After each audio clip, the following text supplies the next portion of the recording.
Bagyo sa labas ng PAR, posibleng magdulot ng pag-ulan sa Hilaga at Gitnang Luzon. Ating alamin sa ulat ni King Guevara.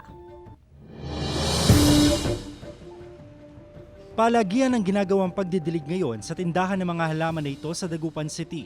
Bunsod kasi na mainit na temperatura, nalalanta na ang ilang halaman. Pag tag-init po, natutuyo din po sila kasi kulang po talaga sa tubig.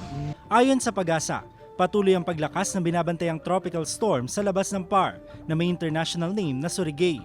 Kung hindi magbabago ang direksyon ng bagyo, inaasahan ang pagpasok nito sa bansa sa Biyernes at tatawagin itong bagyong Bising. Sa Sabado naman ng umaga, posibleng lumapit ang bagyo sa Eastern Samar. Mananatiling malakas ang bagyo at lalapit sa Sorsogon sa darating naman na linggo. Bagamat maliit pa ang tsansa na maglandfall ito sa bansa, magdadala naman umano ito ng pagulan sa malaking bahagi ng Hilaga at Gitnang Luzon ngayong weekend. Pagtapat dito sa Bisaya, kasi maluwang, lalakas pa ito, may posibleng maging typhoon ito. Ang maranasan na lang natin yung outer wind plus na lang maranasan natin dito sa Luzon. Patuloy naman umanong mararanasan ang mainit at malinsangang panahon dahil sa umiiral na easterlies sa bansa. Kasama si Jing Dakanay, King Guevara. Balitang Amiyanan.